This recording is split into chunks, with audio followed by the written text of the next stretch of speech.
नमस्कार प्यारे स्टूडेंट, आप सभी का स्वागत है हमारे YouTube चैनल लेट्स डिस्कस में।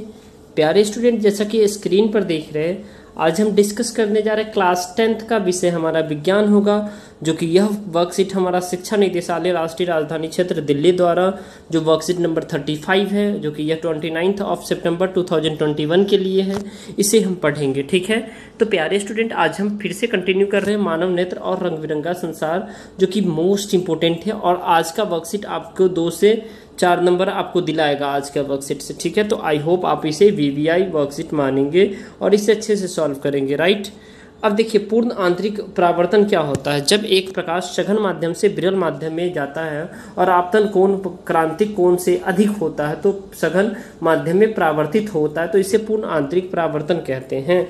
ठीक है, अब देखिए, पूर्ण आंतरिक परावर्तन की स्थिति कब होगी? जब प्रकाश सघन से विरल माध्यम में जाएगी और आपतन कोण क्रांतिक कोण से बड़ा होगा। ठीक है, तो इसे कहते हैं। अब देखिए, इसमें डियर स्टूडेंट आपको ये समझना है कि क्रांतिक कोण को आपतन कोण के रूप में परिभाषित किया जाता है। इसके लिए आपतन कोण 90 डिग्री का होना चाहिए। कितना? 90 डिग्री का। अब देखिए, वायुमंडलीय अपवर्तन क्या होता है? सितारों का टिमटिमाना, यानी तारों का टिमटिमाना। जब तारे का प्रकाश वायुमंडल में प्रवेश करता है तो यह अपवर्तन से गुजरता है। अपवर्तन मतलब जिसके अंदर धूल कण भरे होते हैं। इसके कारण प्रकाश के अभिलंब की ओर झुकते ही अपवर्तनांक बदल जाता है। तारों की स्पष्ट स्थिति वास्तविक स्थिति से थोड़ी भिन्न दिखाई देती है। चूंकि पृथ्वी के वायुमंडल की भौतिक स्थितियां स्थिर नहीं है, तारों की स्पष्ट स्थिति बदलती रहती है, इसीलिए ये टिमटिमाते नजर आते हैं। अब इसमें देखेंगे डियर स्टूडेंट, अग्रिम सूर्य का प्रकाश और विलंबित सूर्यास्त, यानी पहले सूर्योदय और विलंबित यानी देर से सूर्यास्त के समय जो है ना, ये क्या इसमें जो है ना क्या अंतर है? ठीक है, तो सूर्य वास्तविक सूर्योदय से 2 मिनट पहले दिखाई देता है और सूर्यास्त वास्तविक सूर्यास्त होने से के 2 मिनट बाद दिखाई देता है। यह वायुमंडलीय अपवर्तन के कारण होता है। ये किसके कारण होता है? वायुमंडलीय अपवर्तन के कारण होता है। अब देखिए, टिंडल प्रभाव क्या होता है? जब प्रकाश की किरण पानी की छोटी बूंदे यानी धूल के निलंबित कणों से होकर, यानी कोलाइडल कण कहा जाता है, से टकराती है तो किरण का मार्ग दिखाई देता है, जिसे हम टिंडल प्रभाव कहते हैं। जैसे कि आप जानते होइएगा, विंडो लगी होगी, उस विंडो से होकर के आपको क्या होता है डियर स्टूडेंट, विंडो से होकर के जो है ना प्रकाश की किरण थोड़ा सा एंटर मारता रहता है। ठीक है, तो इस प्रकाश की किरण में इसमें धूल के कण जो है ना दिखता रहता है। ठीक है, तो ये धूल के कण अगर यहाँ से दिखता है, ठीक है, तो इसे हम क्या करते हैं डियर स्टूडेंट? टिंडल प्रभाव।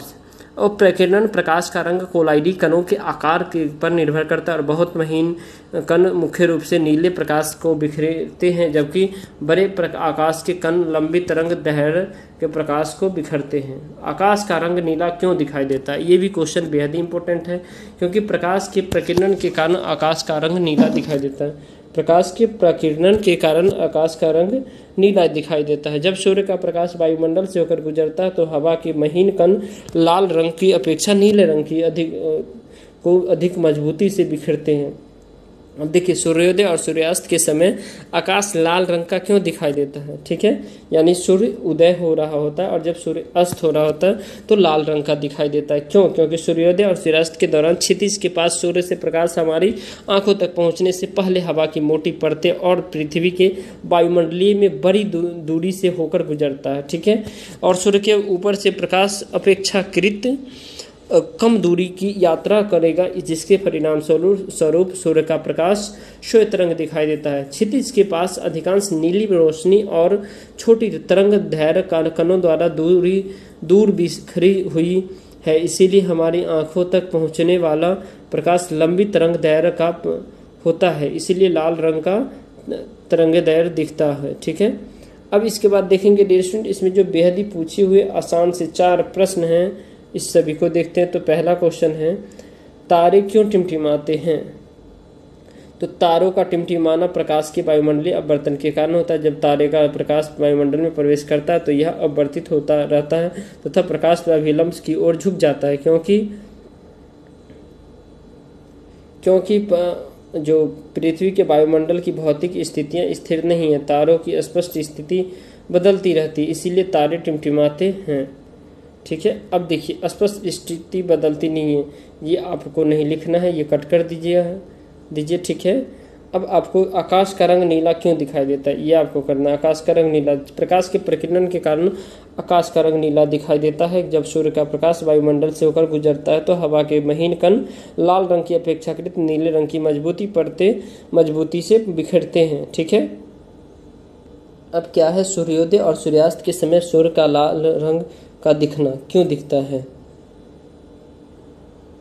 प्रकाश के प्रकीर्णन के कारण सूर्योदय और सूर्यास्त के समय सूर्य का रंग लाल दिखाई देता है, क्योंकि सूर्योदय और सूर्यास्त के समय क्षितिज के पास सूर्य के प्रकाश हमारे आंखों तक पहुंचने से पहले हवा की मोटी परतें और पृथ्वी के वायुमंडल में बड़ी दूर से होकर गुजरता है, जिसके कारण अधिकांश नीली रोशनी और छोटी तरंग दैर्घ्य कणों द्वारा दूर बिखर जाते हैं। इसीलिए हमारी आंखों तक पहुंचने वाले प्रकाश लंबी तरंग दैर्घ्य का होता है, इसीलिए सूरज लाल रंग का होता है।